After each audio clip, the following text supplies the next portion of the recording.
evening. Welcome to CocoaHeads 163. Thank you for coming. Okay.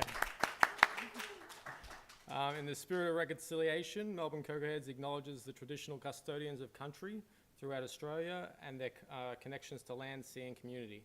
We pay our respects to their elders, past and present, and extend that respect to all Aboriginal Torres Strait Islanders people today. Am I black? Yeah. Okay, awesome. All right. We've got some good talks today. Christian's going to kick things off with Behind the Screen, putting Swift on the server. Then Daniel's going to take us through the accessibility must-haves. And Roberto D'Amico is going to finish off with one of his, I think it's his project developer scope. So he's going to demo that for us, which is pretty exciting. Okay. Ooh, did I skip the Code of Conduct? This meetup is governed by CocoaHeads Code of Conduct. If you are being harassed, notice that someone else is uncomfortable, or have any other concerns, please speak to one of the organisers in person or by email, or there's an anonymous form as well online. If you go to that URL. Housekeeping. The toilets are out the door on the right, and then sort of right again. And then the emergency exit, which hopefully we don't need to use, is out the door on the left, and then left again. I forgot to put out the name tags today, but yeah, we would normally have red stickers for the organisers and blue stickers for new people. So if you're new, just raise your hand and people will come sort of introduce themselves. So. Bok already mentioned questions, so if you've got questions, we just either what did you say? You said to wait till we come around to you to ask the questions with the microphone. And also, if you're online, just post the question in Slack and we'll read it out. Just makes things go a bit smoother. Stickers, we'll pass those out at some point during the night. We want to thank our sponsors, our gold sponsor, Itty Bitty Apps. Great company. Really appreciate the support. And Baloo, our silver sponsor, who's got a message for us today. Yes? Yeah? You ready for it? Okay. Come join us, Daniel. Daniel from Baloo. He's also presenting today, but yeah, great stuff. Yeah, so the last few years we've been running iOS Academy for Women, and it's been really successful. So we're offering it again this year. This year it's going to be a little bit different. We're going to be focusing on Swift UI. And so if anybody who identifies as a female is interested in learning Swift UI and already has a little bit of programming experience, then please go to the website for further information and to sign up. The classes will likely run the end of June, and if anyone has any questions, please see me after.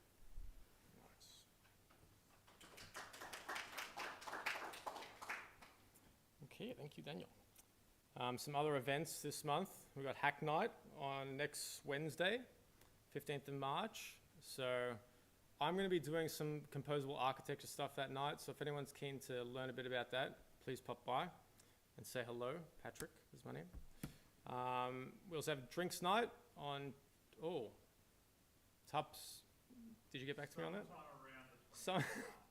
It may change depending on, because it's Dev World at the same time, right? And so, date pending, but, pencil that one in. Some other groups that are part of our sort of network, I guess, or friends and family, I guess. Sydney CocoaHeads, GDG Melbourne, and the web, meetup.com, the web, which I've never really gone to. Yeah, okay. Yeah, that's good. And then you can find us at melbournecocoaheads.com and jump into Slack and say hello. Okay. I think some important channels in Slack. Meetup is the main one for tonight. Volunteers, if you want to help out with these nights, sort of all volunteers sort of organized, so it's helpful. The more hands make light work, something like that. Jobs, if you're looking for work. And then speakers, we're looking for speakers. So if you want to, get out there, test your public speaking skills, I won't help you because, I'm not the best, but Bok's our champ. He'll guide you through, right? Apps you shipped. Now, I looked, there was nothing that I saw this month that anyone posted. So I'm gonna make a commitment that I will ship something in the next 6 months, just to get something out there. If anyone else wants to commit, Michael, I think, will commit. Yeah, so we'll make a pledge together. We're also today giving away we're giving 2 3-month subscriptions. I shouldn't have picked the white background, to Point Free. So I haven't quite figured out how to give those out at this point, but because I feel like people online should be able to participate. So possibly just jump in Slack, say you're interested. People in the room can probably just raise their hand when we do it. But if you're online watching, post in the Meetup Slack channel that you're interested in going to the draw, and then we'll work it out from there. Okay, we're gonna get into the talks. So Christian, if you're good to go, ready, come up here. So we'll start things off with Christian, putting Swift on the server.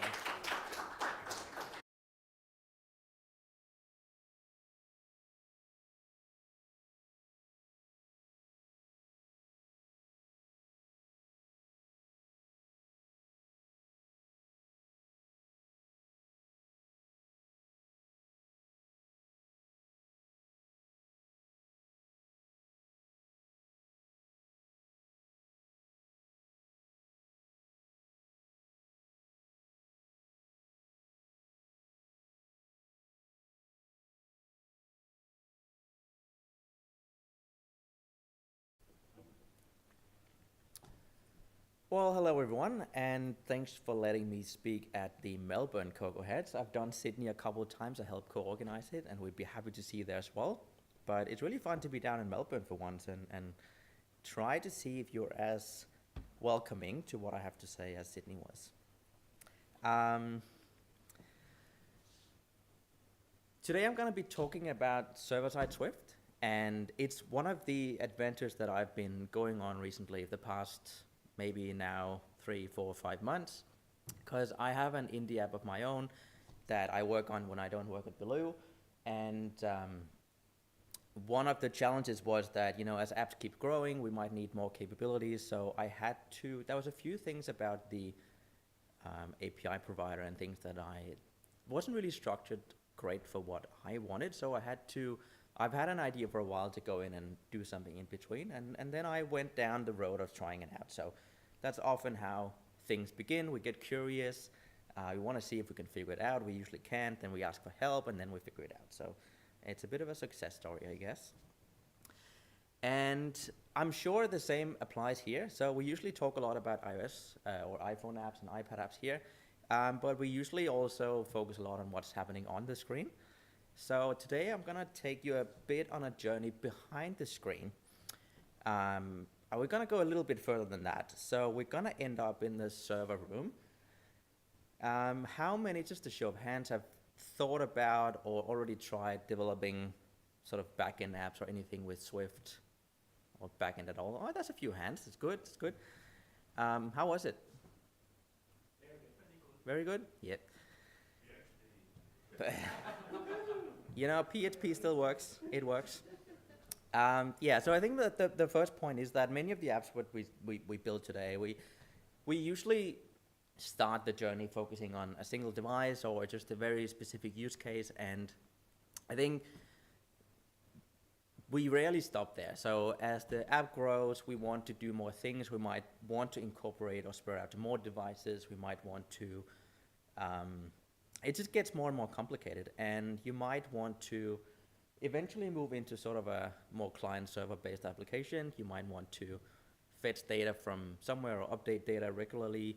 You might want to offload some heavy work to a server that can better handle it, or you might want to start synchronizing data between devices, and all that is going to require some sort of server, at least if you want to do it far away from the other device. So I think if you're building an app like a To-Do or Notes app or something with a camera filter app or even a game, then it might take a while before you need an internet connection. If you need it at all, I think you can go a long, long way without that, and you might even not need it at all ever.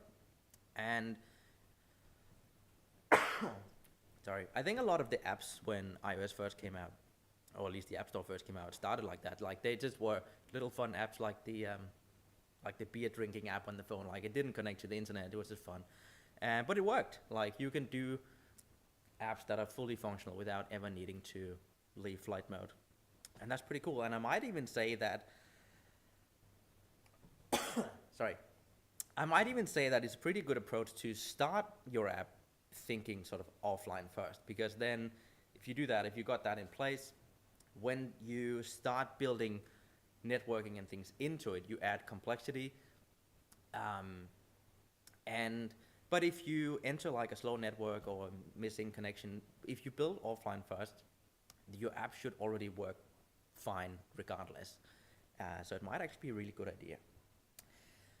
Now, coming back to this, so if you're building a game photo app, you might be fine. If you're building something like a weather or a stocks app, you probably want to connect to the internet fairly quickly to have any sort of use of it. It's unless you launch it on the day where the weather is perfect and you don't really update it, but yeah, that's not going to happen. So, and that's what happened for me.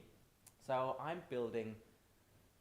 It also supports dark mode. That might have been a good idea here, but I'm also building an app. Sorry.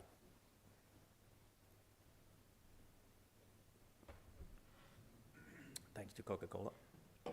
I'm building an app called Stocky, and as you can see, it's a stock and portfolio. It's generally an investing app, and one of the most basic features of that, obviously, is to go in and fetch the price for the latest stocks. Whoops. Sorry, that's my bad. Please keep going. All good. Yeah, so I can stand close as well. So I want to go in and update my prices and see what the latest price is. So as I mentioned right now, I get that from a third-party provider, but it comes with at least 2 downsides. Wow, that is amazing. So first of all, the data that I get is not always structured in a way that makes a lot of sense for my use case. So for example, sometimes I might need to call, in order to fetch information for a company, I might need to call 4 or 5 different APIs to get all of the information I need. And again, adds complexity, it might be unnecessary. So by putting something in between that sort of proxies that information, we can save a lot of complexity, we can save a lot of requests and performance as well. Secondly, I've got a lot of reference APIs that just returns all of the stocks in the whole world. And that doesn't change very often. So I don't want to spend my API credits for every user calling that, loading a massive amount of data and using up my credits. That can get expensive pretty quickly. So again, I've thought about setting up like a proxy or caching server or whatever you want to call it in the middle to handle all this. And I finally got down the journey to try it out. And I've done it, so it's running live as we speak. And yeah, it's working well. Is there something I should be aware of? No. Okay, good. I'm definitely no backend guru, so my knowledge here is limited, but I've known enough, have enough experience, and had enough experience with Swift to get something up and running. And luckily, I feel Swift is becoming more and more widespread for server development as well, and especially for indie developers or very, very small teams that might be low on resources. It can be a really great way to build on top of your product without having to hire a lot of extra people that knows just that.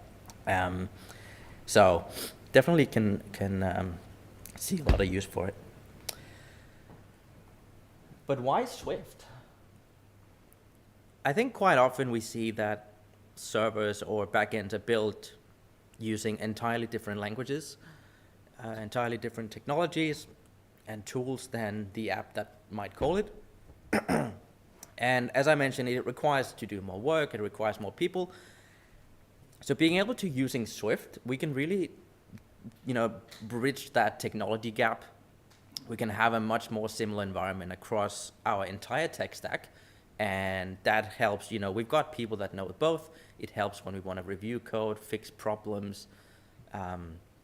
Generally just in the whole development cycle, we don't need to reach out to that specific person that knows just that one thing to get back up and running.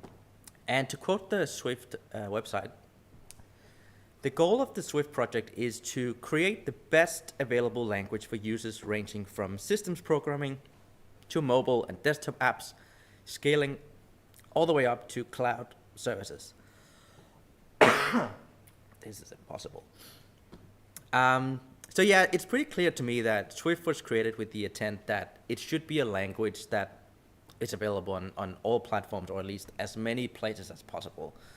I think even embedded, you can use Swift now. It's really powerful. And I also think it makes a lot of sense. So first of all, it's a really popular and powerful language. And it has few limits. It's a language that we already know very well. And as I mentioned, it's going to help because it's going to be super quick for people to get onboarded, doing something different, changing up the way they're working, if they already know most of it. Swift is relatively new, and it is built by sort of taking the best bits of a lot of other languages. So it's quite refreshing. It's quite stable. It's safe is subjective, of course, but it's quite safe in terms of you can get the compiler to help you with a lot of things. I'm going to come back to that point. And again, using Swift for our entire tech stack, that's probably the top seller here, allows you to reuse so much code. You don't have to duplicate your models from the app and the server and all that. There's a lot of reusability, and you can also then test that one place and make sure that it works. And good for us, that's beginning or starting. It's really easy to get up and running, and that's what we're gonna go through today. So if you want to try to push this in your business, there's been a few studies that generally show that Swift is a really performant language. Uses less memory, less CPU than a lot of other languages, and generally that's going to result in a need for fewer servers, and that's going to lower cost. That's quite simple. As I mentioned, Swift is built with safety in mind, so we can sort of know that a string is a string, and when you plus it with a number, that's going to be not possible instead of returning a Boolean. So I think compared to some other languages, we get a lot of help from the compiler to help us build some safe code that breaks before it reaches production, so to speak, so we can fix it early. And again, using the same language means we need fewer people that can do more things. There's also been a study that tried to compare, again, the performance of Swift, but focusing on how it then would, like, translating that into energy. And Swift is kind of ranking averagely, I'd say, but it ranks a lot higher than a lot of the common backend languages that we see now, like JavaScript, TypeScript, PHP, Go, etc. So by using Swift, we might also be able to do that a little bit more to save the planet, and that's good, I think. So let's get started into how we go about doing that. The framework I am going to focus on today is going to be Vapor, and it's one of the, there's quite a few frameworks out there. I think there's one just launched called Hummingbird as well, and I haven't looked into that, but I'm sure they're all mostly the same. Maybe some of them are more specifically suited for some purposes, not sure, but I think Vapor is really good and easy to get started with. Generally, a web application just exposes REST APIs, so you're going to have your app, you call some sort of web service via some APIs, and then it helps to compute or return data from you. And you can do pretty much anything you want. It's just going to be a Swift program like anything else. You've got access to the full suite of the language, the foundation frameworks, all the packages out in the community. It can be really, really powerful. And Vapor itself is, obviously built in Swift, so it's gonna run great on Mac and Linux and Windows, and it's gonna make it easy to, deploy on a server, so you can access it from your app. The way we get started is, a Vapor application is really just a Swift package. And we're gonna go ahead and open Xcode and then create a new package. Terrible. You can either go in ahead and create this separately, or you can go in your existing project and add it to there. It might be easier when you're just getting started to just keep it together, and you can always take it out afterwards. So I could probably recommend doing that as a start. And essentially, to make the package into then a web application, you go in and add Vapor as a dependency, which allows you to use their APIs and create what they just call an application. And then you can set up your routes, or basically your endpoints, and then you're good to go. So if you've got a package.swift file, it's gonna look like this. Or at least you're gonna have the dependencies. So you go in and add Vapor as a dependency, either via Xcode UI or just in the package file. And you're gonna see something like this. So you'll see that we've got on the top, you got Vapor, the Vapor GitHub repository added as a package. And I'm using version 4 and above in this demo. And then you're gonna go ahead and define a executable target. And in this case, I'm building a server for Stocky, so it's called Stocky server. And you'll see that I've got a Vapor as a product dependency there as well. So that's really all we need to get started. Your server app is this, that you don't need more than that. So basically, you go in ahead and create a struct, call whatever you want, my Stocky server I've used here. And you're gonna add a main, so that's gonna be your main entry point. You're gonna have a main function, and in there we're gonna initialize an application. Then we go in and set up a get route with an endpoint called greet. So that's gonna translate into opening, an URL/greet, and then you can return some information from there. And that then uses the greet method, which handles the request and returns some sort of data.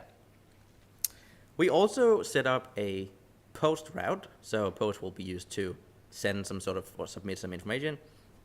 And here we've got an echo endpoint that goes down to the echo method, where we go in and fetch a value from the body, pass it as a string, and then we go from there.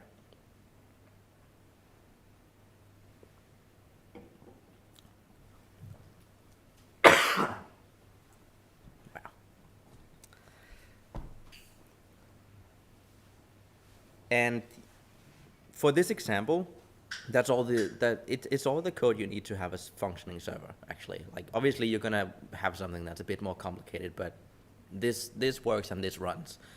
You can go ahead and click the play button and call your server. That's all you need.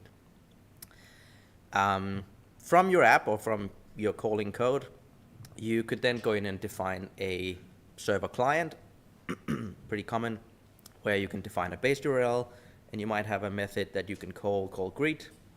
And it's pretty standard, API URL session code. You append a path, you go in and ask URL session to fetch some data, and you get back a response. We try to unwrap that as a string, and then we can return whatever response we got, or throw some sort of error if that didn't go as well.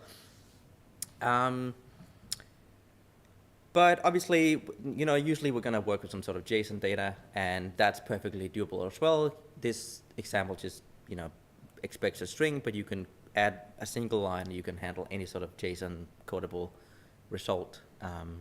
It's really easy. And then we could imagine that we've got a Swift UI view that, updates some a label based on the response we get back from the server. So here we've got a simple view with the text, and we've got the content of that text attached to a state. And then we can go in and add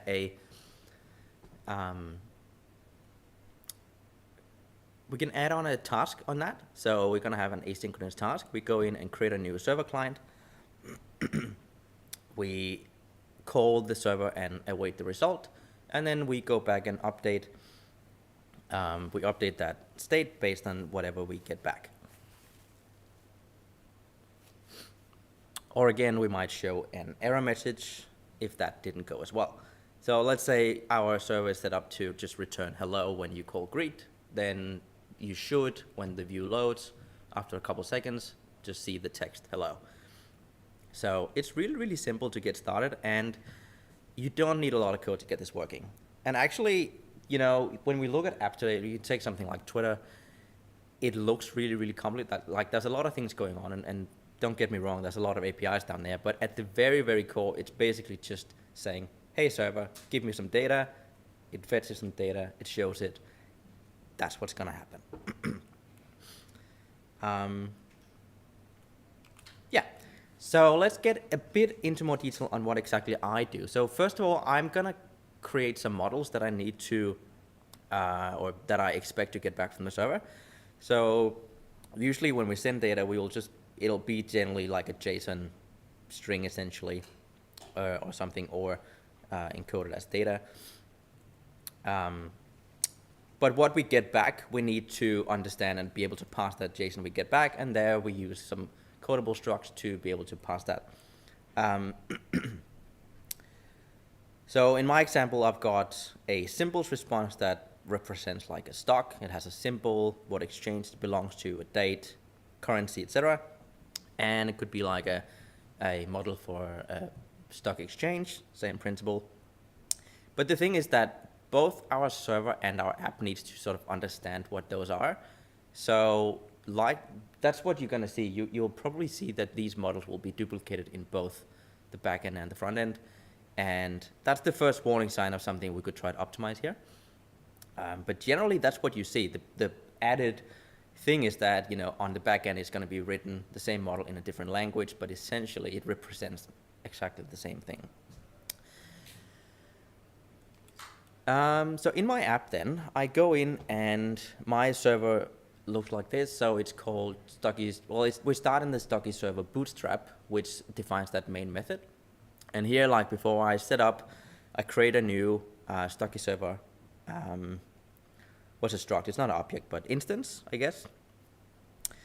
And then I call bootstrap in that. And essentially, the way my server works is I store data on disk. So when I sort of load it up and initialize, it just loads that from disk into memory, and then it's able to return that over the API. So it's pretty much just static data I need right now, and that's perfectly fine. So this works for now. Yeah, and then I go in and define two endpoints. So they're both GET requests, and you might notice that here we've actually got two strings. So the first one will say app get and then v1 and then exchanges, and you can actually put in as many strings as you want. So each string will just be like a slash parameter. So if you want to version your API, you just add v1, then you can have slash exchanges slash US slash, you know, whatever you want. So it's super easy to expand on that from there. And as before, those call respectively server.exchanges and server.symbols. And then you'll see those on the right, where I basically go in, handle that request. We'll take the top one. I go into my storage, load the exchanges from memory, and I wrap that in a response object. And then I return that back to the call side. So again, really, really simple. Not a lot of code is required here. And this is basically how the only code that's needed for my server right now. This is what's running in production. Like, it's not a lot, but it serves my purpose. So again, it doesn't take a lot of effort to build something that's working. But coming back to these responses, the Vapor framework, it essentially builds on top of Codable again, but it defines its own sort of content protocol that, and I'm not too sure what goes on underneath that, but it basically makes sure as long as a struct confines the content, Vapor understands it, it's able to read it, pass it, return it back, all that. So, and because my endpoints are meant to return like an array of all of the exchanges in the whole world, I just want to wrap that sort of in I've got an exchanges response that basically has a parameter with an array of exchanges. So it's, again, super simple, but suits my purpose and it works. And that's really, again, all that I need. So of course you can also handle like post, put, and delete. We'll take an example here where we've got a post with a URL /v1/me, and then in the body or in a parameter you can pass some sort of data. And there's two ways. There's actually three ways that Vapor can, intercept it, but there's two ways that you can get it out. And one would be via passing it in via a body payload. So let's say that this method takes a name. You could then go in and fetch that out of the body as a string, and then return back, good to meet you, Dan, for example. And likewise, you could fetch it via parameters. So like query parameters, so let's imagine you've got the same /me, and then you've got that question mark, name equals your whatever. And then we can go in and get that out and say, good to meet you, Maria, whatever you put in. So that's just an example of a really, really simple post request. Of course, anything, if you want to go down and do something in your database or fetch some more, or like all of that happens in there. But at the very surface, this is sort of the interaction between what the server receives and what it sends back. And the same applies for put and post, for put and delete. All the changes really is how you handle it internally. So we've got a server going, and we'll try to run it. So if everything sort of first of all compiles and everything is done right, you can go ahead and call your server. And Vapor is pretty cool. So when you run the project, it's going to set up a local web server that you can use for testing. And then what I could say is, the easiest way to get started testing that is to open your terminal and use curl, for example, or just open your browser, use Postman, things like that. And then you can go in and say, I think the default is like, localhost 8080/v1/hello, for example, and that might return hello CocoaHeads. Woo, okay. Well, I tried. Likewise, as I mentioned, there's like sort of three ways you can pass in data. One of them is via a parameter, so it could be like me, name equals Craig. And you can also use, that's just sort of curl ways you can do --data, Craig, or you can pass in sort of the full JSON spec and go from there. So it's really simple to test out what you're doing with that. Now, in my case, I'm going to return a little bit more data than just that. So, but it's still the same, works the same. It just returns JSON, and you can get as much as you need. And that's it. We've got a functioning server. It's not that it yet, but we're done with the server part. But thank you anyway, though. I would like to demo it, and I did actually bring a special guest to help me out with that. Craig, do you want to give us a look? Let's set the mood.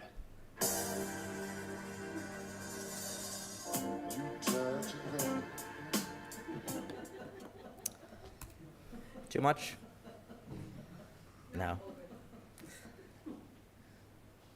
Yeah. Just gonna drag over a few windows, and then I should see it on there. Wow, excellent.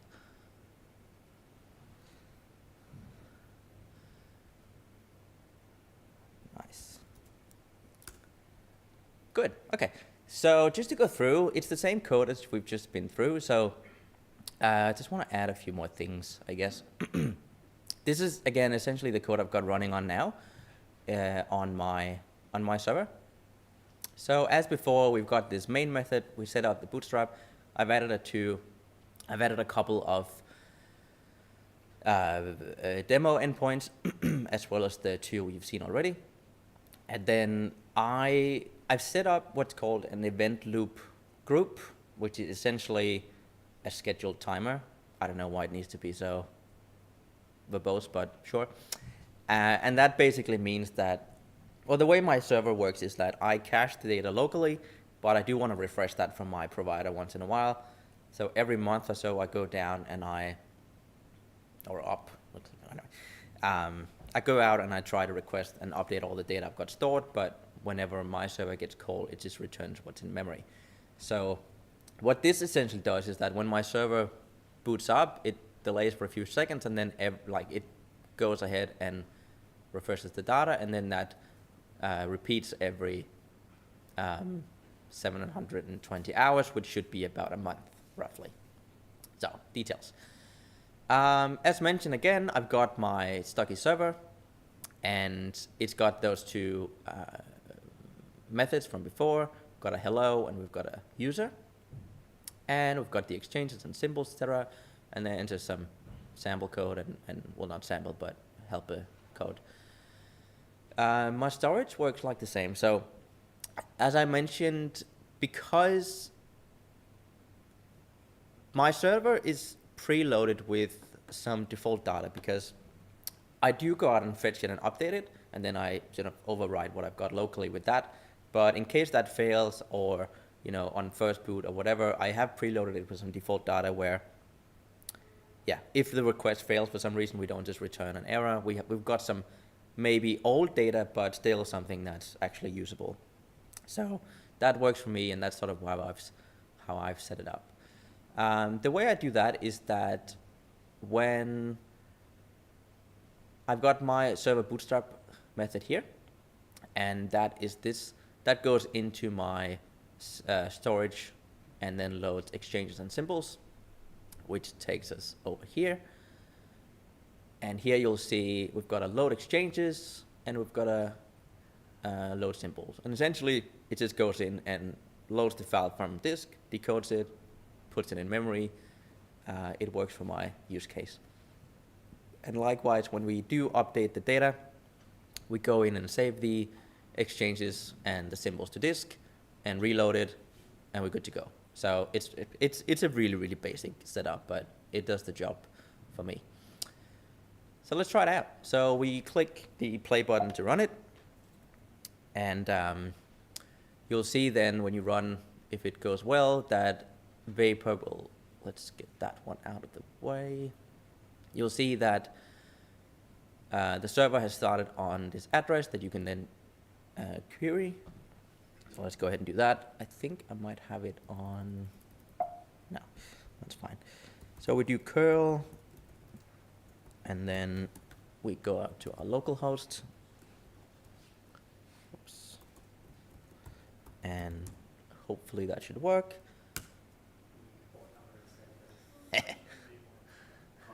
Oh yeah, you're right. Well, live demos, eh?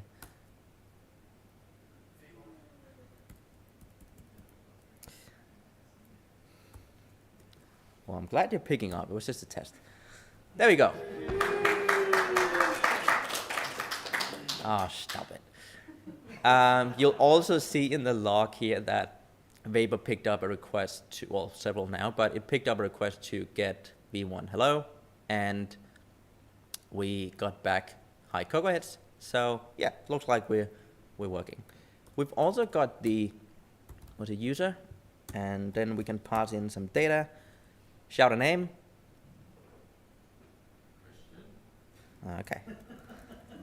I've got a creative one down there.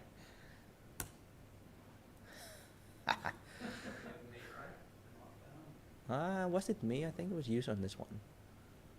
Let's just check. It was me, exactly, yeah. And it's okay to make mistakes. We just fix them. There you go. So, thank you. I might, one of the really cool things is that given that we've got Xcode and the IDE to use, we can also do full debugging. So when it's running, sorry, we can actually do full debugging. So while it runs, we could go into breakpoints and check, okay, we reached out there. Did we get out the right name from the body? Looks like we did. Okay, we'll move forward, and it works. So yeah, that concludes the demo. Let's get back to the presentation. Where did that go? What do you think, Craig?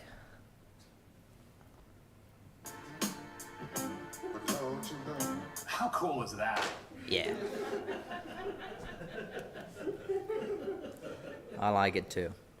All right, so where do we go next? So as I've shown or demonstrated already, it is really good to start versioning your APIs from the very beginning in case you got breaking changes or new things, people can easily, even if you're just yourself, you can easily add on things. And if you do change something that might be breaking, put it on a new version, you can sort of migrate your apps as you go.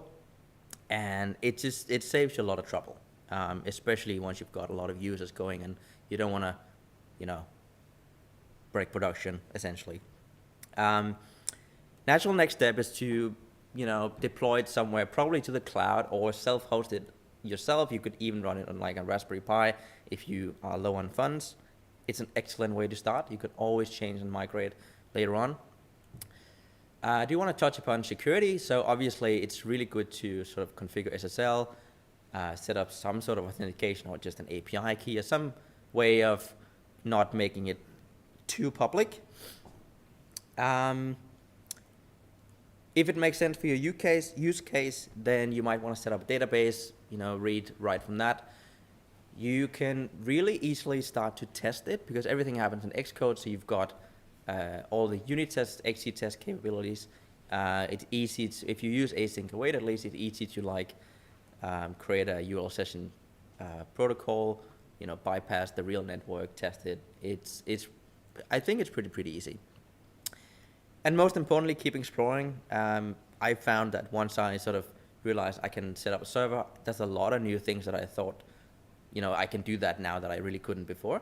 So you might get a lot of good ideas for your app if you give it a little think. I'm coming back to one of the sort of really low-hanging fruits. As I mentioned, a lot of the model code you have is going to be shared between the app and the backend. And because they're going to be, I guess, identical and written in Swift, both of them, it makes a lot of sense to take an hour or two now to sort of take that code, extract it out to its own package, and then make that a dependency of both, the other projects. Again, we don't want any duplication. If you update one model and the other one doesn't, you might break it. So I think it's a really low-hanging fruit. It shouldn't take a much longer, and yeah, it should be really simple. One of the interesting thoughts that I had, coming back to the exploring bit, is that I thought about doing UI testing and screenshots using my local server. So, for example, taking screenshots for my app for App Store. Currently, I've set up Fastlane that runs a suite of UI tests and takes screenshots as it goes. But especially, if normally those would hit like production data and the real APIs, that's fine. The problem is, at least for me, if you have screenshot that fetch stock prices, they might update every second, and it's not a great sort of user or marketing experience, I guess, if your screenshots next to each other have sort of different prices or different data. It looks strange in a way. I can't really put a word on it, but so I thought that I definitely don't want to hit my production server, both because it takes a while, it takes longer because we're leaving the network, much more unstable. But you've got a local server now. You can mock the data. You can return whatever you want. You can be sure that it always returns the same. I think ideally you'd want to basically mock it in the app, but given that UI test is sort of running in a black box, it doesn't it's hard to sort of inject code or specific configuration. It's not as easy as it is with unit tests. So I thought about it. I might go down that road. I might not. I don't know. It was a thought. I'm happy to hear feedback on that if anyone has experiences with that. And I'd just like to point to a few resources if you would like to go further from here. So one of the inspirations for this talk was the one of the WWDC sessions from last year. And there's a lot of good references out, references out there in the community. So there's the Swift website itself. There's the Vapor websites. There's the Swift server-side Swift conference in Copenhagen. And there's a lot of free courses, there's paid courses, lots of books. And if you do want to use Linode, for example, to deploy your server, Zach Simone from Sydney CocoaHeads has written a tutorial for that to deploy to a Linux server that I followed. Still relevant. It's super easy to get started with. And again, you can always go further from there. And second to last, I did want to mention a little bit of a bonus. So Swift, as I mentioned, is a really, really versatile language. I've shown that it can be great to build your backend with that, but there's also a lot of cool projects out there that revolves around, building websites with Swift, like, building static HTMLs, but generated from Swift code or Markdown. And I thought those projects were really, really cool. So back in 2017, I found John Sundell's Plot and Publish project. And that's basically how I run my website and blog and the Stocky site now. So if you would like to hear a bit more about that, then I'm happy to do a talk. So just reach out if you want. And that's it. Thank you so much for listening.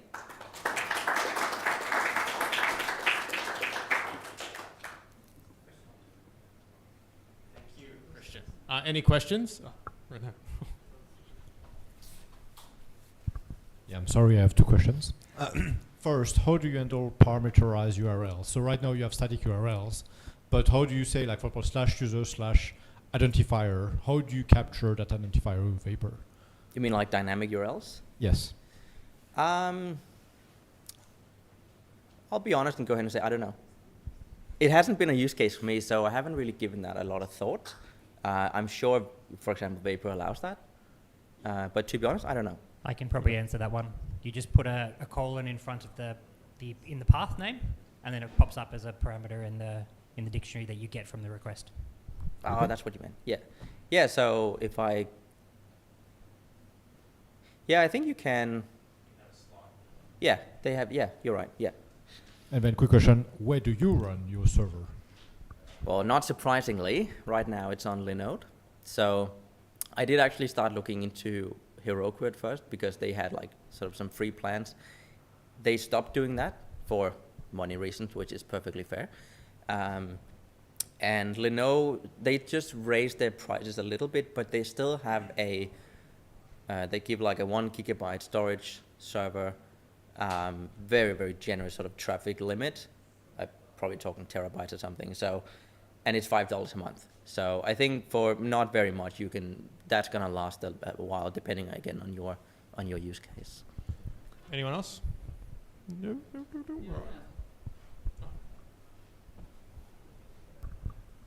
Hi, thanks for the presentation. I was just curious, from what you've shown, it seems like a very good alternative for server-side development if you are an iOS developer and you want to build a backend from it.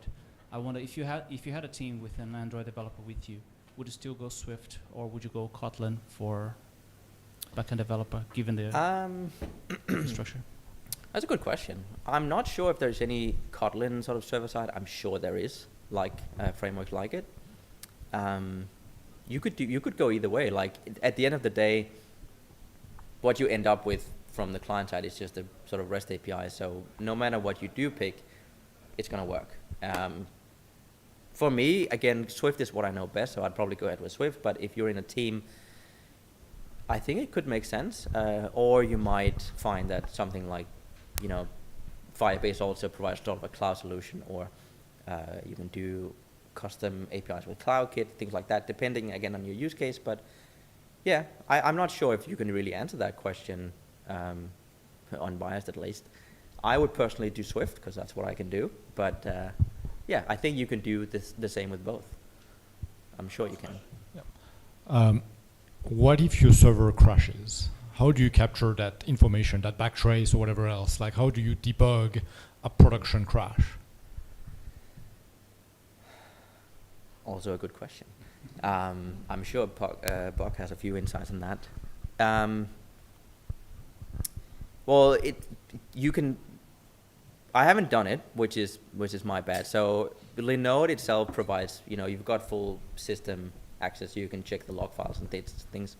I'm sure there's a lot of sort of, crash frameworks again you can implement, or things like Datadog or various sort of logging utilities. Again, you can just in your server send data off depending on what you want to track.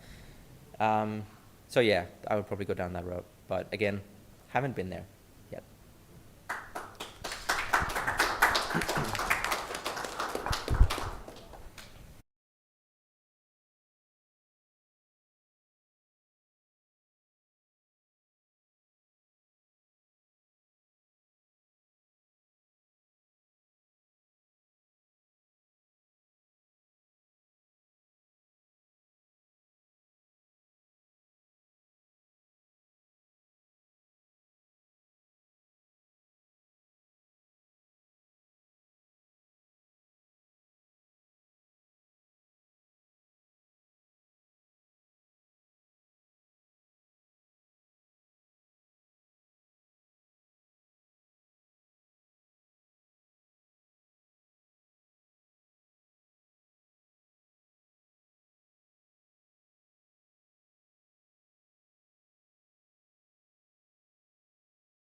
You do yours.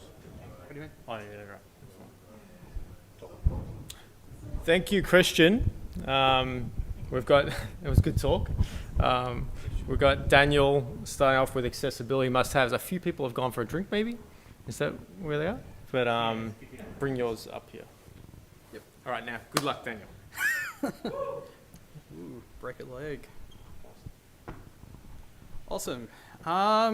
So my name's Daniel. Tonight I'll be talking about accessibility must-haves.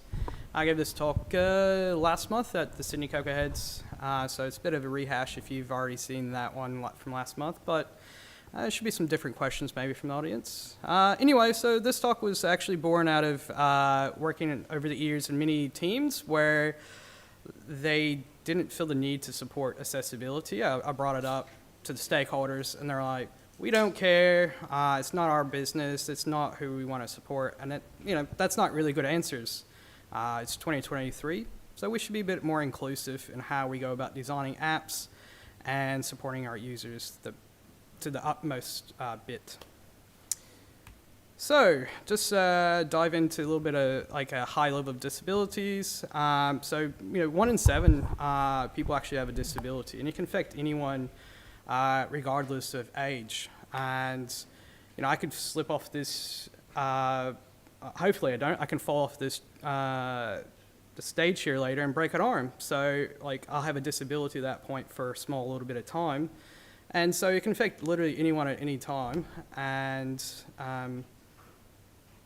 and we can actually group that into 4 different domains. So we can, vision, which could be somebody that's blind or colorblind or have a challenge just focusing on images.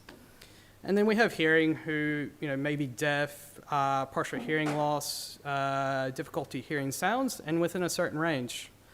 And we also have mobility, reduced mobility with holding a device or tapping on an interface, or how they interact with the world. And then we have cognitive, which is just difficulty remembering sequence of steps. A really complex UI could cause problems as well. And Apple provides a wide range of support for accessibility. This is just some of the accessibility features that Apple supports. Today, I'll just be talking on the bolded ones. So when I mentioned earlier that accessibility must-haves, also should put maybe a little asterisk and say that also simple to implement. So sometimes you work on a team that the stakeholders really don't want to support it. So okay, well, what is something that we can ship that doesn't stop velocity or the developers agree upon? So something like reduced motion, pretty easy to check, conditional, and we can ship it through and at least support something. And so dark mode, is probably one of the easier ones to try to get through and implement. It's a lot of people actually have issues with that. Like myself, I don't really have like certain issues, but it's ease of reduced eye strain. So supporting dark mode, it's less likely to trigger photophobia, which is sensitivity to light, ease of use in low light conditions, and also reduce eye strain. And when we want to support it, we need to aim for sufficient color contrast in all appearances, and also soften the color of white background. So we can kind of see the 2 screenshots I provided, left and right, they're light mode and dark mode. And overall, the dark mode for me, a lot easier to just look at and just scroll through. And as well, we also have color contrast. If you use colors to convey information, you want to be sure to provide text labels or glyphs, shapes to help everyone perceive that information. And when you use system colors and text, it actually responds correctly to accessibility settings such as invert colors and increase contrast. And many colorblind people may find it difficult when you use your app. And as you can see here, I've provided this screenshot of the activity app, and the left side is what you see if you don't have any color blindness. On the right side is actually red, green color blind. So you can see that they perceive those color values in a different way. So if you had multiple reds next to each other, you would see 2 yellows. Or if you had 2 dark colors together, it could be kind of hard to tell. And so we want to make sure when we're using combination of colors, particularly across also light mode and dark modes, and that we are checking to make sure those colors aren't kind of overlapping when they become an issue for somebody that might have color blindness. And so there's actually tools that we can actually use to check these colors for color blindness. And going back to just dark mode and just color in general, if you support all your colors to asset catalog, you'll have light mode and dark mode option, but also you have a little tick on the right side that you can enable invert colors and high contrast to also give you that extra support. And dynamic font size. So we want to aim as the font size increases to keep the truncation to a minimum, and aim to display as much useful text at largest font size as possible. So if we look at the left side, it's basically conveying all the information that we want, and we can see everything without truncation. However, on the right side, we're still getting all the information at the larger font size. However, the to email is actually truncated. And we also have some elements moved around on the screen. And when we enlarge our font sizes, adjusting the layout is actually something that we should be looking at as well to give the maximum amount of information to the users. And so you can see actually here as well, on the right side, all the information is pretty much still there, but the to, we know who it's to, so truncation makes sense in that scenario. But if you look, it also moved around, say, the date and also attachment to vertically instead of being horizontal like it was on a smaller font size. And voiceover. So when you have voiceover, you want to make sure to provide alternative descriptions for all the images that convey meaning. And when an image is purely decorative and isn't meant to communicate anything, hide it. That will help not confuse whoever might be using it. And if you don't describe the meaningful images in your content, you prevent voiceover users from fully experiencing your app. And give each screen a unique title and provide headings. Make sure voiceover users can navigate to every element. And improve the voiceover experience by specifying how elements should be grouped, ordered, or linked. And reduce motion. So this one's a really easy one to just implement out of the gate. And it actually helps stop if you have queasiness or you can't handle certain animations. So we want to make sure to tighten the springs to reduce bounce effects, avoid animating depth changes in axis layers, avoid animating into or out of blurs, and replace the slide with a fade to avoid motion. And if we watch the reduce motion off for the weather, we can actually make note of certain things here. So the keyboard slides up. There's some animations going on there. And then we have a modal here when we go to the map itself. So that's with reduced motion off. And now if we want to look at the same weather app with it on, it's kind of hard to see in this screen, but the keyboard doesn't really slide up. It just kind of fades in. And likewise here, it just also kind of fades in as well instead of having this full modal come up in your face. So it really helps, stop that motion that was there originally. And honestly, that's it. And literally everything I talked about this evening literally came from these from human interface guidelines. So if you don't know it, or if you haven't looked at it in a while, go check it out. It's very handy, very useful to know. And I'll leave you with one thing. So if you don't create custom UI elements, make sure to inherit properties. So don't create a UI view and add a button, like a tap gesture, and say that's a button, because you're going to miss all the good accessibility stuff that comes with it. And that's it. Any questions?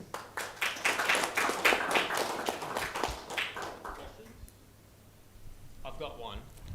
How do you, I know the reduced motion you showed us a sort of clip of, but is there like guidelines to know exactly what reduced motion is? I just thought it was turn all animations and stuff off pretty much.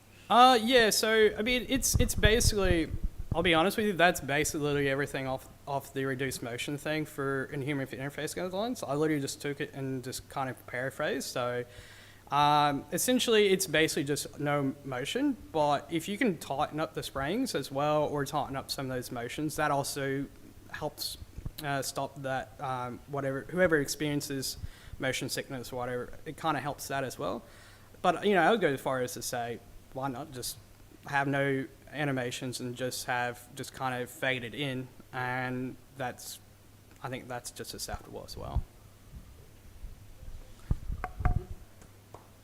Awesome.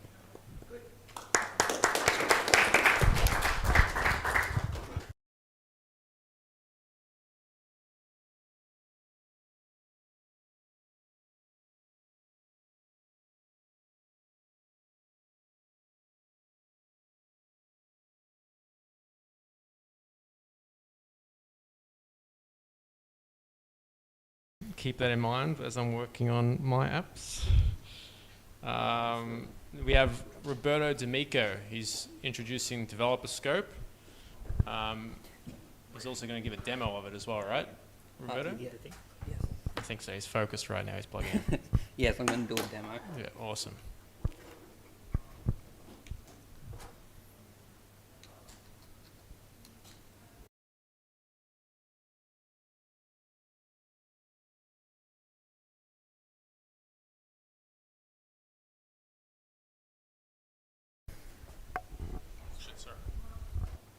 Hello guys, my name is Rob, and I'm going to introduce Developer Scope, which is a project that I made. But before that, I'm going to tell you why and how I made it. So during the pandemic, I was working on a social networking platform that I created, and it was basically hard to find co-founders while I was, at home. So I wanted to find them on the internet, but I couldn't. So I decided to come up with Developer Scope 2 years later, because I was doing research to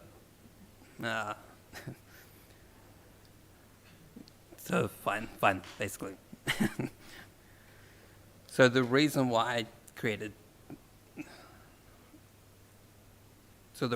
I created Developer Scope was that, and I'll tell you what it is.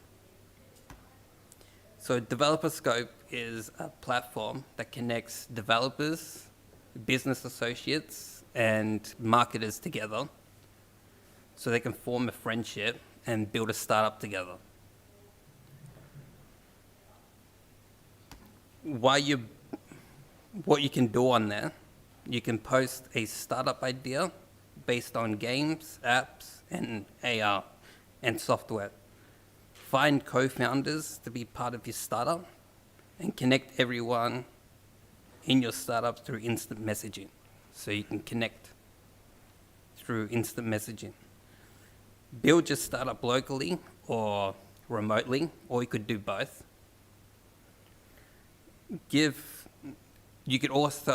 What I also want to do in the future is get customers so they can see your startup and see your product, and you could give them like early access, maybe discounts, maybe pro features, and free access for the first 1,000 users.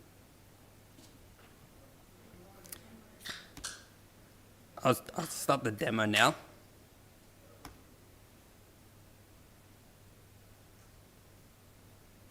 So you go on the profile. You go on manage account.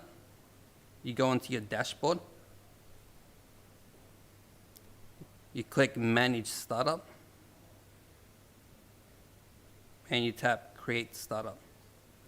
What you can do is upload an image that will get their attention.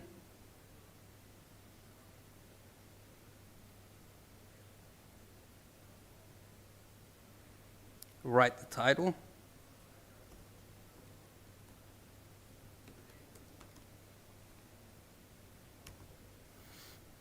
A short description to get their attention even more.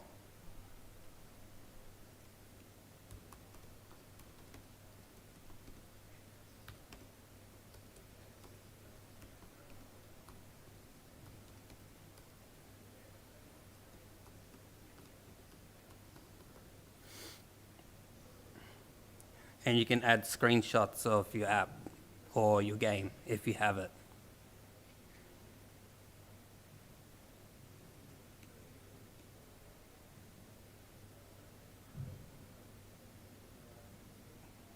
Add platforms that you're using, like PC, Mac, and you could use like the game engines, the software for artists. You can tell them where you want them to be located. So if you want it to be locally or remote, you can have you can choose how many members you want. The maximum is 5. You can tell them where you're located. So in Melbourne.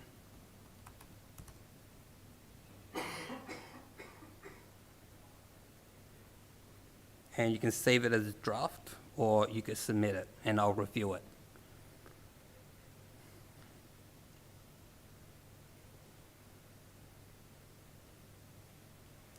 If people want to be co-founders to the startup, they can tap here, tap on the startup. They can show their interest, and then they have to download an NDA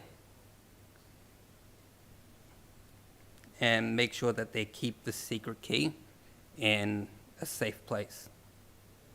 So copy. You can create a PDF right now, so that way the PDF is there.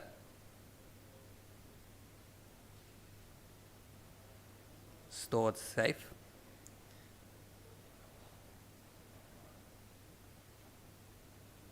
You hit agree, and you can join. You can join group messages. So once everyone's in, they can actually join and they can text. And that's it. Any questions? Any questions? Do you have a question? Any questions? Well, I was wondering, so you want to look for startups, of course. Why do you set a limit of 5, like employees or members? And the main part is the 5 members is mainly co-founders, Okay. not like employees or anything like that. Oh, I see. Okay, thanks. Anyone else? Oh, do you have many iOS people signed up? No, just Okay. the website. Okay, So the website is developerscope.com. Awesome. All right, thanks, Rob.